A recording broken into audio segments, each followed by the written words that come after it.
have until 8:30 here, so I don't want to take too much more time here. So I'll just turn things to you. Thank you. Thank you so much. I appreciate the opportunity.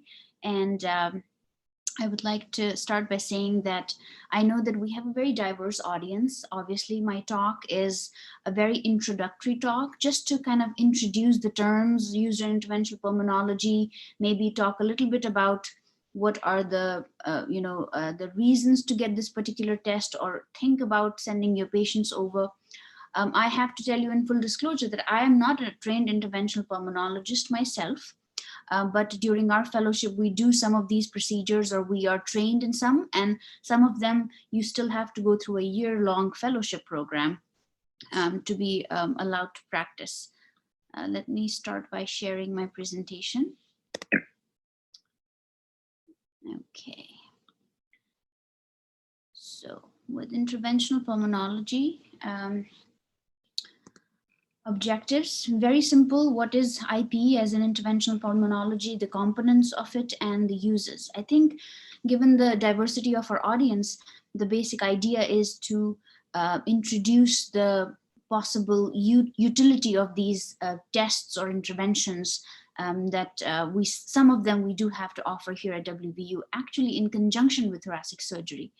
They do some of these procedures and we do some.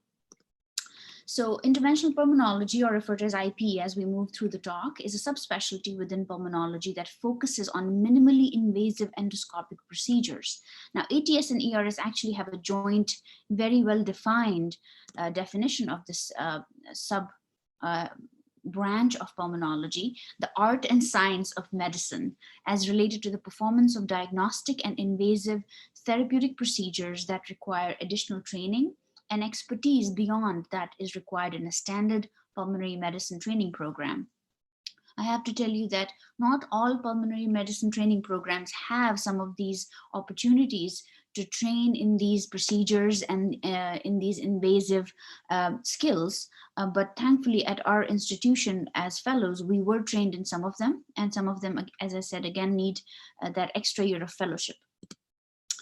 A little bit of history. Gustav Killian, 1860, born in 1860, a German laryngologist, performed a foreign body. It was the first ever foreign body retrieval from bronchial passages using a rigid laryngoscope or a bronchoscope. This is what it looked like. It was essentially a large metal rod that was inserted through the mouth into the trachea, and then the foreign body was retrieved. It was revolutionary because this had never been tried before on humans. And fast forwarding to United States, Dr. Jackson was the first to use. Dr. Jackson is right here at the bottom corner of my screen, was the first to use the rigid bronchoscope in the United States. What we currently use in pulmonary medicine is actually not so much the rigid bronchoscope, but a flexible bronchoscope, which is something that is right here. And in this picture, this is Dr. Shiketo Ikeda, a Japanese thoracic surgeon. He is credited with introducing this fiber optic and flexible bronchoscope to the field of medicine and surgery in the late 20th century. And this has definitely revolutionized this technique of testing, an invasive way of getting into the airway and doing different things, as we'll learn as we go through the presentation. So what are the components of IP? There's a huge list of things that interventional pulmonologists can actually do and perform. Some of them are listed here, one being bronchoscopy with endobronchial ultrasound, something that we are trained in here at WVU, and we do day in and day out. We do it on weekly basis, multiple times a week. Navigational bronchoscopy, it is a little more advanced version or a little more finessed version of bronchoscopy where we use some additional tools. Dr. Sangani here is actually trained to do this. Use of forceps, basket, cryoprobe with a flexible bronchoscope. Most of the times these are used for foreign body retrieval, etc. Airway stenting, where we use a stent to stent open an airway because of any blockages. Most at WVU specifically, it's the thoracic surgery that does these procedures. Endobronchial valve placements. Now these valves are placed in Very specific set of patients. And again, I think thoracic surgery is the one that does it here at WVU, and then bronchial thermoplasty, which is, and we will talk about all of them in a little bit of introductory detail as we move forward. So indications for advanced IP and their utility. The biggest reason we use any kind of advanced airway endoscopic procedure at Ruby is diagnosis and staging of cancer by far, at least as our group, as pulmonology group. We also use it for diagnosis of any granulomatous disease. If you have a chest or hilum or mediastinum full of lymph nodes, you're not quite sure whether there is granulomatous disease or whether there is any kind of malignancy. Foreign body retrieval, as I said, opening airway by stenting, debulking of endobronchial tumors, improving functional capacity, for example, by introducing the endobronchial valves into the airway in very specific set of populations, lung biopsy and interstitial lung disease by cryo. I put a question mark in front of this point because I believe we all see interstitial lung disease patients, whether we are physicians, respiratory therapists, or primary care providers. And cryobiopsy is this big talk that has been going on if this would be the next way to diagnose it. And at this point, it is not advanced enough or reliable enough to give us that. At some centers, some big centers, they are doing some studies where they use the cryo to get the biopsy, but it is still an investigational stage of its development. So we'll start with the case. What I've tried to do is all the introductory topics that I'm talking about, I'm kind of referencing it, starting it off with a case first. 65-year-old Caucasian male, lifetime smoker, 1 to 2 packs per day, was evaluated by primary care for lung cancer screening. Very classic scenario. He was found to have a lung nodule with some hilar and mediastinal adenopathy. What is the next best step? So here's the CT image. This CT shows a mediastinal view. It's an axial cut. You see part of mediastinum, and what you see here that has been highlighted by radiologist is a station 7 or a subcarinal lymph node that looks pretty enlarged. This is a cut of the PET scan, again an axial cut, and this is the PET scan here showing FDG activity, which is quite positive. So these features are suspicious for a possible malignancy with involvement of lymph nodes in the hilum and mediastinum. Most of the times we see these patients on Tuesdays in our cancer clinic, and we know the next thing we have to do is go in and do a biopsy of these lymph nodes. So EBUS, or endobronchial ultrasound with bronchoscopy, is usually our approach. Using bronchoscopy and endobronchial ultrasound to take biopsy has revolutionized staging in lung cancer. We are not putting our patients through any more invasive testing like a mediastinoscopy or an open biopsy. As we move forward, Dr. Wong deserves a slide of his own. 1978, Dr. Wong and his colleagues at Johns Hopkins described a technique where he talked about using a needle, 19 or a 20 gauge, that goes in through the bronchoscope and just pierces through the airway and biopsies these lymph nodes. Now, initially when this technique was introduced, this technique was used blindly. You would go in with a bronchoscope, you would know your anatomy, where the lymph node you think might be based on your landmarks and anatomical knowledge, and you will just blindly stick the needle in and get some FNA of that lymph node. What has happened, how medicine has kind of evolved from there based on this technique, is the EBUS, or endobronchial ultrasound with TBNA, or transbronchial needle aspiration. This picture here basically shows us the probe. So this is a flexible bronchoscope. This is our camera. This is our working channel through which the needle comes out. And this here is an ultrasound probe. It's a curvilinear ultrasound probe. I think I have a next slide that, yes, so this is a slide that gives us some anatomy. So this is our trachea, right main stem bronchus and left main stem bronchus. If you guys recall, the CT scan that we had shown of our patient had shown station 7 right here and a station 4 lymph node right about here. So the way we would approach this would be when we introduce our bronchoscope, shown in this picture. into the airway. This is a balloon that is around the ultrasound probe. When we enter the airway, it is usually deflated and we inflate it inside the airway to get better contact. What we try to do is when our ultrasound probe is in the airway, we try to touch our curvilinear probe to the airway.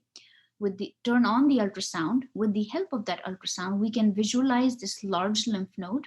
And the next thing we know after we have visualized the lymph node is we can introduce the needle into the lymph node and take some jabs at it. We do at least 10 to 20 at each single time. And each time we also, at a single station, at least go in 5 times. So diagnosis and staging. Success depends on the size of the node, the location of the node. You have to realize that, for example, if you look at these nodes, station 1, station 2, they can be very difficult to reach with the help of a bronchoscope because they're so high up. You can't really flex your scope so much so that you can look at them, and your patients are intubated, so you also have an ET tube in the airway. So usually if we have a station 1, we don't do EBUS. If we have a station 2, we don't do EBUS. Sometimes for lower station 2L, we can do an EBUS, but most of the times it is on this station 4, 7, 10, and 11. So as we go further away, the numbers go, further higher. Navigational bronchoscopy, something that I talked about.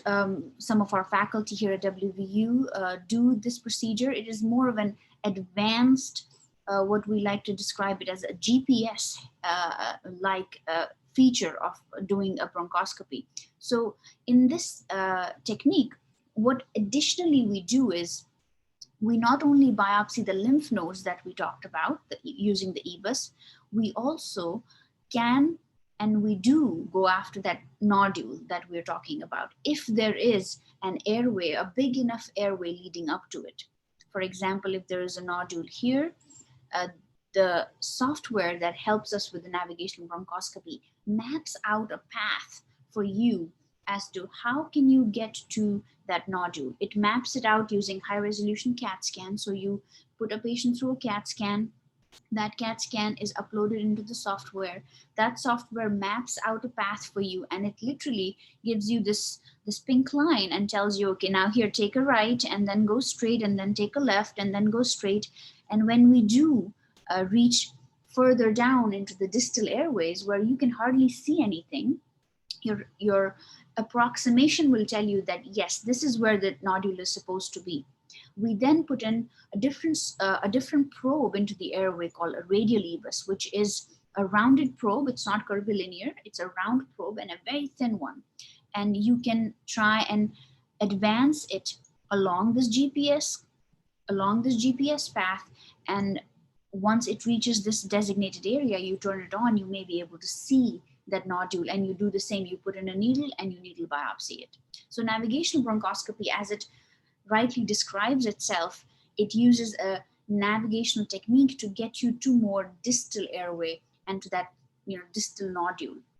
The requirements are that nodule should be big enough in size, more than 1 centimeter, and you should have an airway that leads up to it, a big enough airway that you can actually navigate to it. Now, if you do have nodules that are further away or further out without any airways, then we usually approach it percutaneously using our radiology colleagues. This next case was actually one of my cases. I was on call in the ICU. I got called at 1 a.m. 85-year-old male presented to ER with shortness of breath, pleuritic chest pain. It was predominantly on his left side. He said, he was watching TV and eating grapes. Then the next thing he knows, he couldn't breathe. It was all of a sudden, it started. He had not coughed it out. He doesn't remember choking on it, but all he remembered was he had a grape in his hand. He put it in his mouth and he took a breath at the same time, and he was having chest pain after that. When I walked into the ED, he was on a non-rebreather mask. He was not intubated. He was saturating quite low at 78%. This was his chest X-ray. So what we did was we aptly took him up to the ICU. This was an elderly patient who was unstable given his saturations. We intubated him electively, and this is what came out of his left mainstem bronchus. It was an intact large grape. It was impacted in his left main stem. So how did we do that? Well, bronchoscopy for foreign body retrieval possibly would be the second big reason why we do advanced procedures as pulmonologists. We are trained in doing that, and we all share our stories about what have we retrieved out from the airway, you know, whether it's the chicken piece, the chicken bone, baby carrot, or in my case here, which was last year, a large intact grape. Now, bronchoscopy for foreign body retrieval, it can be done with conscious sedation. You don't have to intubate patients every time. In our case, we did intubate the patient because the patient was in respiratory distress. He was desaturating, and it would have been unsafe to sedate him with such low saturations. What I used, we have different gadgets here, and in this image, it shows us, you know, we are using a basket to retrieve a foreign body. Almost looks like a tooth. This is not from my case. This is from internet. And then we have something called forceps. They have jagged ends and they bite quite well. What I used was a forceps to break open the skin. Even the skin of that grape was intact. To break open the skin of that grape, I did not use a basket because I could not go past that grape. I used something called a cryo to freeze the grape and to bring it out. And I will talk about cryo here in a minute. So the point being, for foreign body retrievals, we can actually use different techniques. Forceps here, this one, it literally just holds on to an object, and obviously you'd have to think that object needs to be soft so that you can take a bite at it. You can use a basket for something more solid or hard. The key is when your basket is collapsed all the way, you need to be able to get past the object, open the basket, and then bring it out so that your basket gets hold of it. And then cryo, where you freeze that foreign body. And we'll talk about cryo in detail in a minute. Cryoprobe, again, can be used for foreign body retrievals or endobronchial tumor debulking. And it has a questionable role in interstitial lung disease and biopsying. This is what it looks like. So this is the probe right here. This is what fits into our bronchoscope in our working channel. This is the tip that actually freezes. They use high pressured helium, and the temperatures can go as low as minus 70 degrees Celsius. So this is what I used. Once I broke open the skin on the grape, I inserted a cryoprobe inside the grape and froze it. One of the key things one has to remember for cryoprobe is you can only use it for objects or foreign bodies that are in the airway that have a lot of water content. So it can't be a thumbnail tack, or anything metallic that you can freeze. It wouldn't work. Blood clots, food particles, chicken pieces, and in my case, a large grape that was rich in water. You put your probe in it. When you freeze it, it actually freezes that water and holds on to it. This is another example where there is an endobronchial tumor. Again, tumor being tissue, has a lot of water, can be debulked using a cryoprobe. And we have had patients where they are getting treatment for their cancer. They are every now and then, because of rapidly growing cancers, go through procedures where you use cryoprobe to debulk the tumor as one of the modalities, not as the only modality, but as one of the modalities. This was another one of my cases. This was an ICU patient, actually. This was a patient where they had massive hemoptysis. They were intubated, and we were going in to clean up the airway, had a lot of trouble taking out the clot. When we go in, use a forceps to hold the clot, it breaks off, right? It doesn't hold on to it. So we use a cryoprobe because blood clot obviously has water content. And this is what we fished out of the airway. This was the right main stem bronchus in this patient's case. Next case, 32-year-old male presents with worsening shortness of breath, dyspnea, has been having weight loss for last 2 months, intermittent fevers. CT and bronchoscopy pictures are as shown here. So we see, again, mediastinal window, axial cuts. We see a tracheal mass, right? Something that is in the trachea, central airway, that is invading into it and making it into a slit rather than a very well-rounded structure. So airway compromise because of endotracheal or endobronchial tumors. That segues us into the next IP procedure that at our institution, a thoracic surgery is currently performing. that is airway stenting, where we introduce a metallic or a high-grade silicone stent inside the airways, mostly done in the central airways or in the main right or left mainstem bronchus, that literally just stent open the airway. Whatever is invading into it, whether it is endobronchial or whether it is invading from outside, it can help relieve that partial obstruction. Airway stents pretty much look like this, and they are, if you can imagine, these are the stents that are used in central airways or right or left mainstem bronchus. This would be a tracheal stent that goes into the left and the right, and these are some of the silicone stents. These are some hybrid stents. Actually, they have silicone and metal combined together. One of the key requirements, I think we sometimes get a lot of referrals from outside hospital for airway stenting, and the patients get transferred here. Something that I want to share with the group is one of the very important requirements for thinking about or considering that whether this patient would be a stenting candidate or not, is that when you look at someone's CAT scan and you see an endobronchial tumor or endobronchial invasive pathology, which could be tumor or something else, you have to evaluate if the lung that is distal to that obstruction, if you think, or if in conjunction with your colleagues, you think that it is viable lung. Because if the lung that is downstream is diseased, full of cancer, then stenting is pretty much not going to help that patient. And if you think that the lung is collapsed, but otherwise is not full of cancer, is not damaged, and if opened up can actually participate in oxygen exchange, then stent would be very much indicated. We have to dedicate a slide to Dr. Dumont from France, who is credited with introducing non-metallic airway stents made of silicone. And they have, I think, revolutionized, again, airway stenting in a big way across the world. Next case would be a 65-year-old male, ex-smoker, 100-pack years, again, classic patients that we see in our clinic, elderly, heavy smokers all their life, known COPD, FEV1 that is severely low, maximal therapy, and continues to have exercise limitation. Now, the key thing in this case is that this patient did quit smoking. So now we can think of, is there something else we can do to help the patient's shortness of breath? Here is the chest x-ray where we see really hyperinflated lungs. Now, I know this says a male, but this is an x-ray of a female patient, given the breast shadows. But let's imagine. So hyperinflated lungs in a smoker who has quit smoking and is on maximal therapy, still with exercise limitation and shortness of breath. This is a CAT scan that shows emphysema.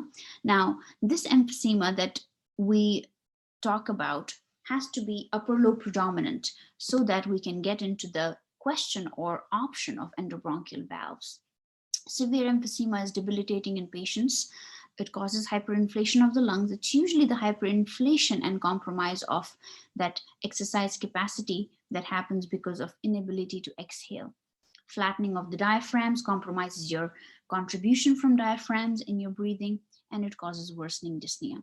Treatment options are approved for heterogeneous emphysema, which means if you have a significant portion of the lung directed at directed in one lobe or one zone, predominantly upper lobes, that's where you consider doing endobronchial valves. As compared to someone who has homogeneous emphysema, you have emphysema in all zones and all lobes involving lower lobes, then endobronchial valves are unlikely to help. So you need to have a heterogeneous disease. You need to have already quit smoking, otherwise you will not be even considered for these invasive procedures. And then lung volume reduction surgery, which is a surgical procedure, or these valve placements, which are one-way valves, can be considered. The studies that have actually looked at these valves did show improvement in quality of life, exercise tolerance, and improved lung function. This is what these valves look like. They are unidirectional. They don't let air in, but they actually let air out. So you can imagine the areas of the lung, that focal heterogeneous emphysematous area of the lung that is just inflated with air because of emphysema, unable to deflate because it has lost its ability to exhale, and you have airways that are compromised. When you put in this valve, on an inhalation, the valve is closed, but on an exhalation, it opens up and lets air out. So what it essentially does is it deflates that portion of the lung that was already not participating in oxygen exchange or CO2 exchange for that matter, and collapses that area. So the rest of the lung that is relatively better can predominantly be the area of oxygen and CO2 exchange. There are certain prerequisites for it.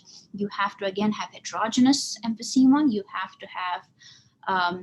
have to quit smoking. You can't be a smoker when going through these procedures.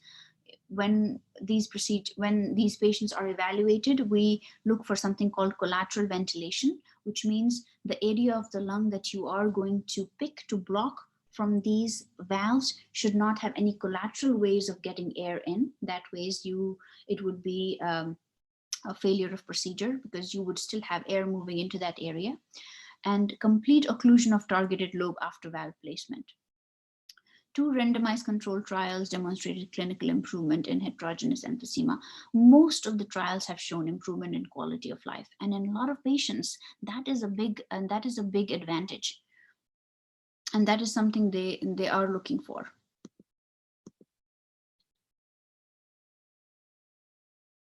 Endobronchial valve, day 1. Endobronchial valve right here, this metallic thing here, day 30. So this lobe is completely collapsed off.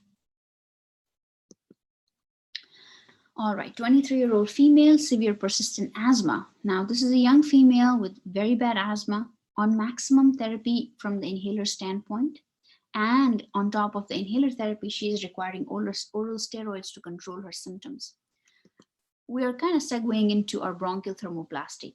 Now, bronchial thermoplasty for a long time has been considered an experimental treatment therapy. There have been some studies that have shown improvement. However, as pulmonologists, we are tuned to the fact that there's a very specific population that may benefit from bronchial thermoplasty, which means we have to consider the patient as a whole, look at their pulmonary function test, and then say if they are or they are not candidates for bronchial thermoplasty. So what this is a modality of treating asthma, and it is thought to prevent the chronic structural changes. So I should change that and say it is thought to prevent worsening of the already presented chronic structural changes in the airway, because the asthmatics where you would consider bronchial thermoplasty are the asthmatics who already have airway remodeling, and now you want to prevent it from getting worse so they can improve or at least stay stable. What it uses is radiofrequency thermal energy, and the aim is to reduce smooth muscle mass of the airway. And several clinical trials have shown improvement in asthma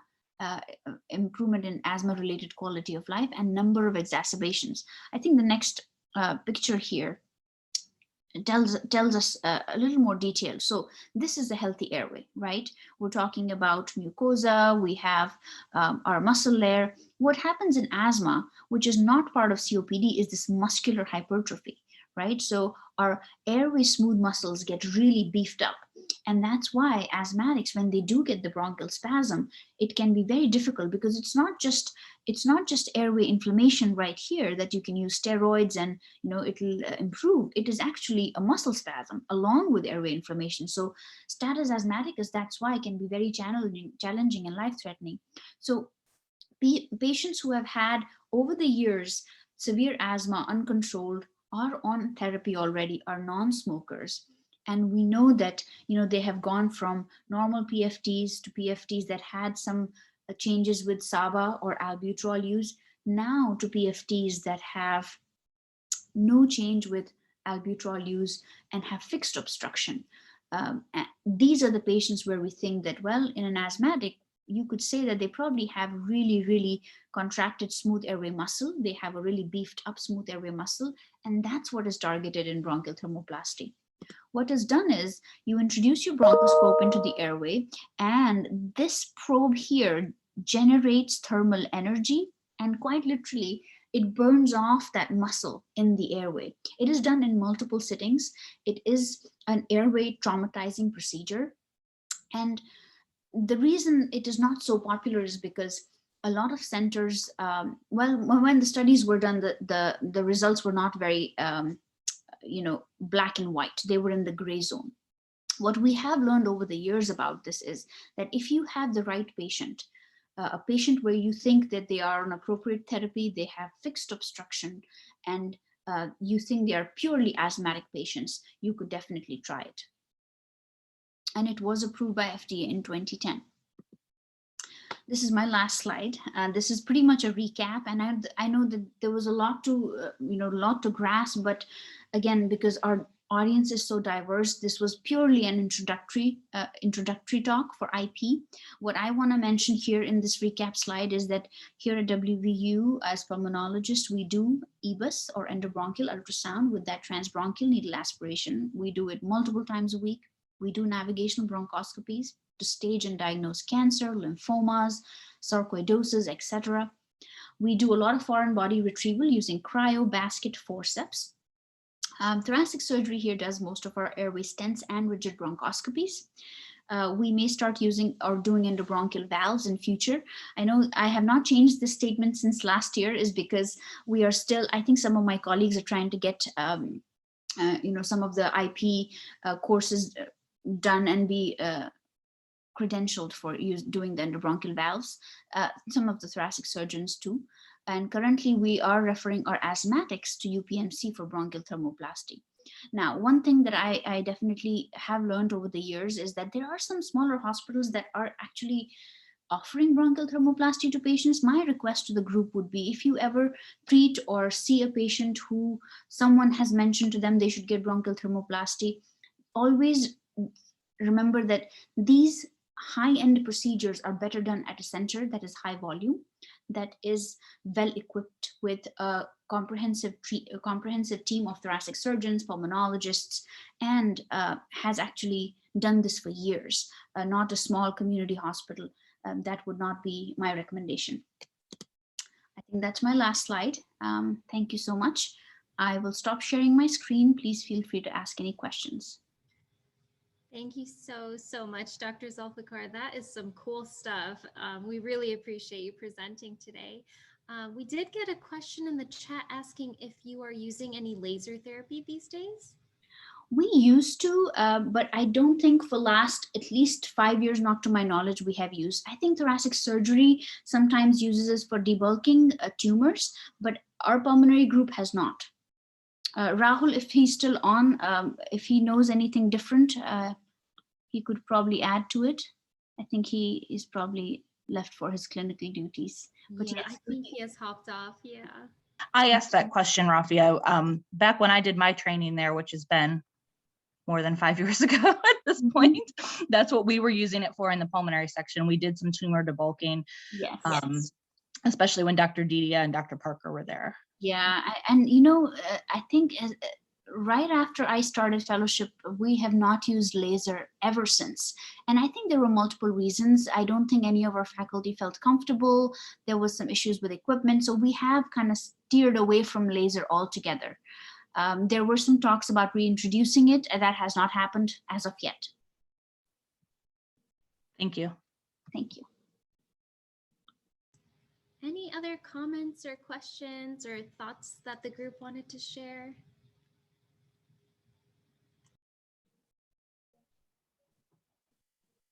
Well, this is Sam Giordano. I thank you. A wonderful presentation. What's the long range result from these interventions? As in which intervention? The thermoplasty. For the thermoplasty. So most of the times, the results initially when the studies were done were very mixed. So nobody in the pulmonary world was so convinced that this is actually helpful. It felt like, at least to a pulmonologist, that, oh, there's a new gadget and everyone wants to use it, and when it doesn't give you the results, especially because some of the patients who went through the procedure actually had an exacerbation after the procedure. Imagine introducing a foreign object and then burning, part of your airway. But as we have learned more about it, as I said, if you have the right patient population, patients who have airway remodeling, fixed obstruction, it has definitely shown that they persist to have less exacerbations and less flare-ups. It doesn't necessarily change much on their lung function. It doesn't suddenly improve it, but it prevents that bad exacerbations from happening, those frequent exacerbations from happening. Dr. Sally Wenzel at UPMC, when we have bad asthmatics where we have them on maximal therapy and we want them to be considered for potential bronchial thermoplasty, we usually send them to UPMC. And I don't think we have had very many that have ended up getting it. So I think most of the big centers do pick their patients very carefully. As you can tell, it's a very invasive intervention. So all the long-term results have still continued to show just decreased the rate of asthma exacerbations goes down. Thank you. Thank you. Dr. Doyle, I noticed you had unmuted as well. Was there a comment you wanted to make? Only my question about the CME form. Oh, it's a little difficult to hear you. It might be that sweet spot again. Only my question about the CME form. The CME form? Yeah.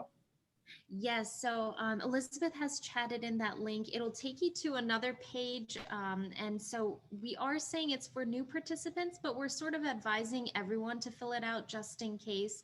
All the information that you submit in the form is confidential and we'll only share it with the CE department at WVU.